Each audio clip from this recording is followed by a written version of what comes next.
আসছি। এতক্ষণে আসলা? বসো। এই কতক্ষণ থেকে আমি বসেছি। কি হয়েছে বলো?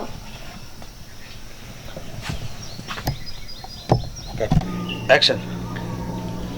আচ্ছা বলো, কিসের জন্য বলছো আসতে বলো। আপনার ডায়লগ ছিল যে এত লেট। কি ব্যাপার, এত লেট হলো কেন? আরে আসার সময় প্রচুর জ্যাম ছিল রাস্তায়, তাই একটু দেরি হলো।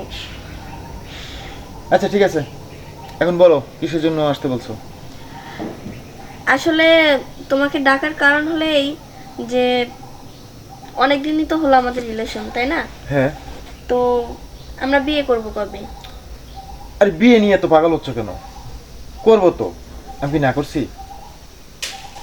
বিয়ে নিয়ে পাগল হবো না মানে? করবা মানে? এতদিন হলো তোমার সাথে রিলেশন, আমার 2 বছর ধরে, আর তুমি বলতেছো মানে বিয়ে করবো বিয়ে করবো। এই 2 বছর ধরেই তুমি বলতেছো তো বিয়ে করবো বিয়ে করবো। কবে বিয়ে করবে তুমি? আরে বাবা ঠিক আছে, আমি তো বলছি করবো, তুমি চিন্তা করো না। এটাই তো তোমার ডায়লগ, করব করব মানে কি? হ্যাঁ দেখো, আমি অত শত কিছু জানি না। তুমি আজকেই আমার ভাই ভাবির সাথে যে কথা বলবা, যদি না বলতে পারো তাহলে আমি তোমার সাথে রিলেশন রাখবো না। আচ্ছা ঠিক আছে, আমি ভাই ভাবির সাথে কথা বলবো। ঠিক আছে সত্যি? এবার? ঠিক।